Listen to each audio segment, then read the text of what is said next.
Hey everyone, and welcome back for another deep dive. You asked for it, so this time we're going deep into a true classic. Deep, deep. The 7 Habits of Highly Effective People.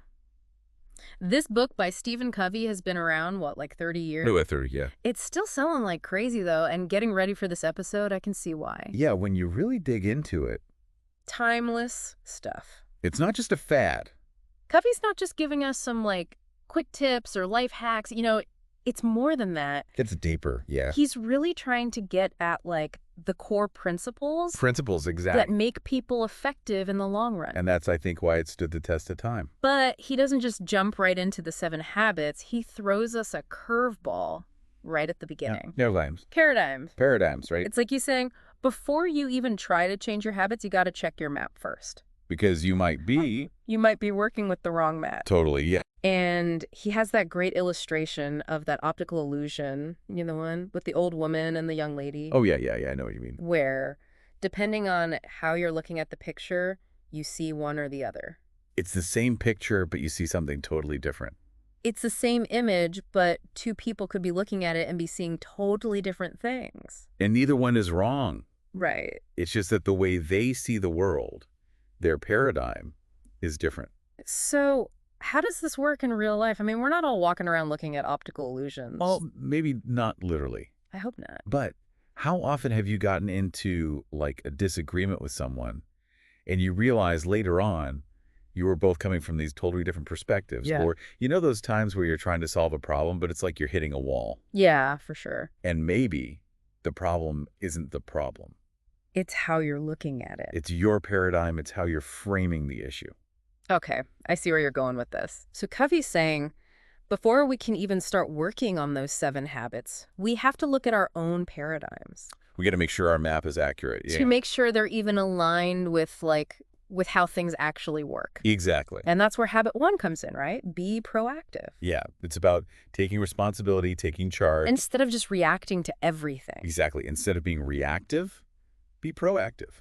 But what does that even look like in, day-to-day life? Okay, well, think about it this way. Okay. Covey talks about this thing, the circle of concern and the circle of influence. Okay. So the circle of concern, that's like all that stuff we worry about, Everything. the economy, the news, your job, your relationships, all of it. It's a big circle. It's a huge circle. Too big. Right. But then there's the circle of influence. It's just much smaller. And that's the the stuff you can actually do something about. Okay, so instead of getting overwhelmed by the big circle, you focus on What you can control. what you can actually change. Right. And he tells this great story about his own son who was having a tough time in school. Oh, no. Yeah. And at first, Covey and his wife, they focused on all the things they couldn't control, like the teachers, the school system, With other kids, even. Yeah, but that just left them feeling frustrated. So what did they do? They shifted their focus. Okay. They started focusing on their circle of influence, like what they could control. As parents? Yeah, they couldn't control the whole school system. Right. But they could control how they supported their son at home, how they talked to him about school. And did that make a difference? It did. It really did. By focusing on what they could control, they actually ended up making a positive difference. Wow. And that's really what being proactive is all about. It's not about pretending everything is perfect. Right. It's about saying, okay, this is the situation. What can I do about it? Where can I actually make a difference? I love that. It's empowering. It is. That is such a good point, that it's empowering. It really is. It's not about, toxic positivity or anything. No, just being real. Yeah, just being real about the situation, but also saying, okay, I'm not powerless here. Right, exactly. I can actually do something. And that leads perfectly into habit 2 then, doesn't it? Begin with the end in mind. It really does, yeah. Which sounds kind of morbid when you first hear it, because he talks about, visualizing your own funeral. Right. He asks you to imagine, what would people say about you? Yeah, if you were to die today, what would people say about you? What would your legacy be? What's the story of your life? Yeah, it's a powerful question. It is. Makes you think about what's really important, doesn't it? It forces you to get clear on your values. What do you really want to stand for? Instead of just drifting through life. Exactly. Because if you don't decide, someone else will. That's true. Life will just happen to you instead of you happening to life. Right. So how do we actually do that? Begin with the end in mind. Is that where the personal mission statement comes in? It can be, yeah. Covey talks about the power of writing down your goals, your values. Okay, so it's not enough to just like have it in your head? No, he says, all things are created twice. What does that mean? First, you create it in your mind, the mental blueprint, Okay. and then you create it in the physical world through your actions. So like with a house, first you have the blueprints Exactly. and then you actually, build the house. And it's the same with our lives, our careers, our relationships. So if you don't have that blueprint, that vision, it's like You're just kind of wandering around a construction site.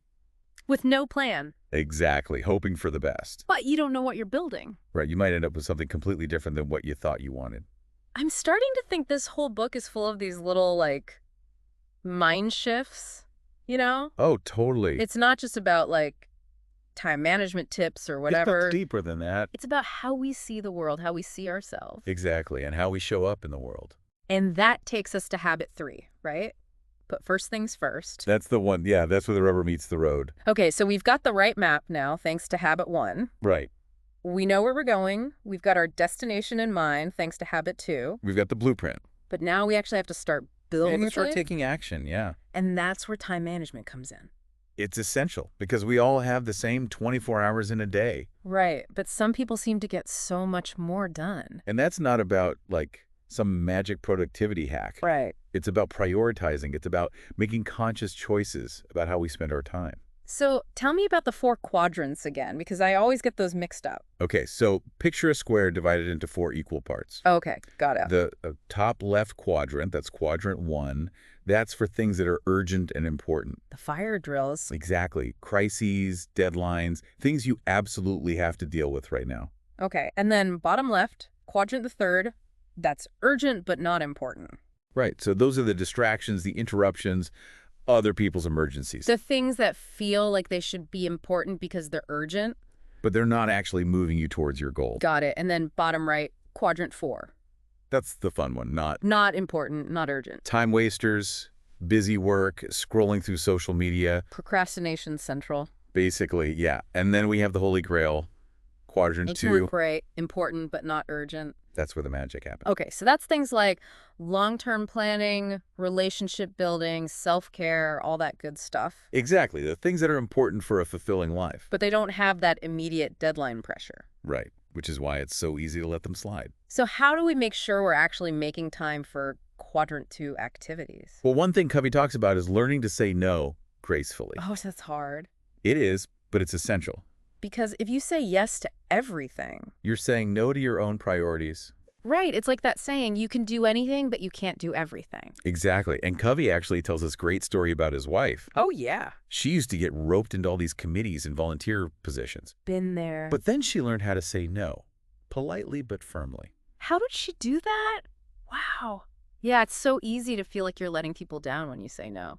It is, but it's really about, respected your own time and energy. Because if you don't... You end up feeling resentful and burnt out. Exactly. And then you're no good to anyone. Right, right. And this is all still part of, like, this whole idea of effectiveness. Oh, Right. absolutely, yeah. It's not just about getting things done for other people. No, it's about being effective in all areas of our lives. So how do we get better at saying no? What did Covey's wife do? Well, she had a friend who was really good at it. And she basically just, observed her. Okay. And she realized that it wasn't about, making excuses or being rude. Right. It was just about being direct and honest and expressing appreciation for the awful. So like, hey, thanks so much for thinking of me, but I'm actually swamped right now. Exactly. Something like that. People respected that. They did, yeah, because she was being genuine. Okay, I gotta practice that. I'm so bad at saying no. It takes practice, for sure. But it's so important, like you said, to protect our time and energy. It's essential. And that actually leads perfectly into the next 3 habits. Oh, yeah. Tell me about it. So the first 3 habits, those are really about personal mastery, right? Okay. Getting ourselves in order. Exactly, like getting our own house in order. Right. But then Covey takes this amazing turn outward, and he's like, okay, now that you've mastered yourself, Now what? now let's talk about effectiveness in our relationships with other people. Okay. This is getting good. Right. Because we don't live in a vacuum. No, we don't. Our lives are interconnected. And that's where habit 4 comes in, right? Think win-win. Yes. And this is where I think a lot of people get tripped up. Because they think it's just about, like negotiating a better deal Oh, or being nice all the time, which it's not about that either. so what is it about?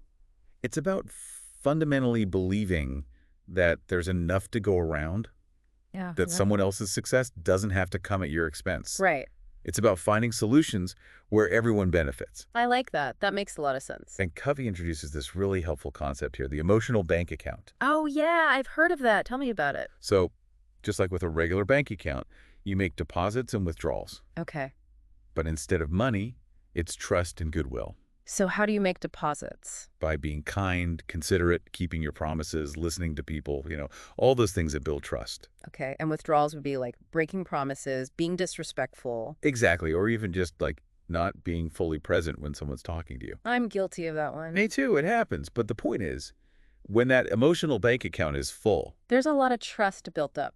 right, and even when there are disagreements, you have that reserve of goodwill to draw on. It's like a safety net. Exactly. But when it's empty or even overdrawn, Oh, that's not good. that's when small conflicts can escalate quickly. Because there's no trust to fall back on. Exactly. Okay, that's powerful stuff. It is. And it ties directly into habit 5. Seek first to understand, then to be understood. Which is all about communication, right? It is, but it's not just about, like, talking clearly or getting your point across. It's more than that. It's about really listening to the other person, trying to see things from their perspective. Empathizing. Exactly. And Covey talks about how most of us don't actually listen to understand. What do you mean? We listen to respond. Oh, okay. So we're already formulating our reply while the other person is still talking. Been there. Or we're listening for the flaws in their argument, or for a chance to jump in with our own opinion. Instead of just trying to understand where they're coming from. Right, and that's where empathic listening comes in. Okay, so how do we actually do that? Empathic listening, I mean.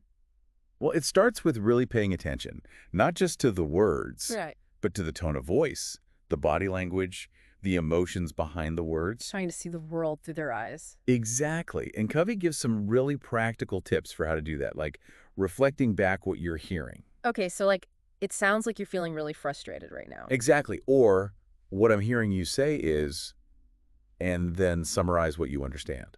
Okay, that makes sense. So it's not about agreeing or disagreeing. No, it's about making sure you understand before you even try to make yourself understood. And that creates a foundation for like real conversation to happen. Exactly, because when people feel heard and understood, they're much more likely to be open to hearing your perspective. Wow, this is making me realize how much I need to work on my own communication skill. Me too. It's a lifelong journey. It is, but it's so worth it because when we can communicate effectively, it opens up so many possibilities. It does, and that leads us to habit 6, synergize. Synergy. Okay, that's another one of those words that gets thrown around a lot. I know, right? What does it actually mean in this context? Covey uses that analogy of 1 + 1 equals 3.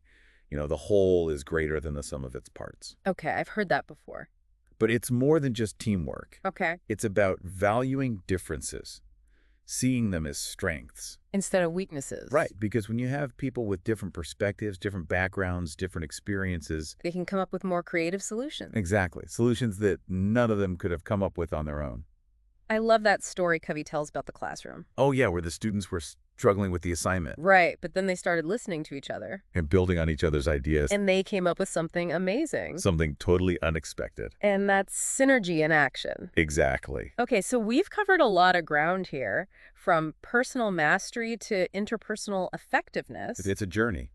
It is, but I feel like we're missing one piece of the puzzle. What's that? What about, like, taking care of ourselves, renewal, all that good stuff? Ah, you're right. We can't forget about habit 7, sharpen the saw. Okay, tell me more about that one. So Covey's point is we're the instruments of our own effectiveness. Okay, that's a good way to put it. And just like any instrument, we need to be maintained. We need to be tuned up. Exactly. We can't just keep playing without ever stopping to tune the strings, Otherwise, we'll just burn out. Exactly. And Covey breaks it down into 4 dimensions of renewal: physical, spiritual, mental, and social emotional. So it's about taking care of ourselves holistically. Yes. So physically, that's like eating right, getting enough sleep, exercising, For day 6. the basics, but they're important, right? Absolutely. And then spiritually, that's about connecting with something larger than ourselves, whether that's through religion, nature, meditation, whatever resonates with you. Okay. And mentally. That's about keeping your mind sharp, reading, learning new things, challenging yourself intellectually. And then social emotional, that's about our relationships, right? Exactly. Nurturing those connections, spending time with loved ones, giving back to our communities. This habit is like a reminder that effectiveness isn't just about productivity. No, it's about living a balanced and fulfilling life. And it's an ongoing process. It is, yeah. It's not like you arrive at effectiveness and then you're done. Right, it's a journey. It's a practice. So as we wrap up this deep dive into the 7 habits, what's the one thing you hope our listeners take away from this? That's a good question. I think the most important thing is to just pick one habit that resonates with you and start there. Don't try to do everything at once. No, just pick one thing and really focus on it, make it a habit. And then move on to the next one. Exactly. And remember, it's a journey, not a race. I love that. So whether you're just starting out on your journey of personal effectiveness, Or you're a seasoned pro. there's always something new to learn from Stephen Covey's 7 habits. Absolutely. It's a timeless classic for a reason. Well, that's it for this deep dive. Thanks for joining us. Thanks for having me. And we'll see you next time for another deep dive into a new topic. See us.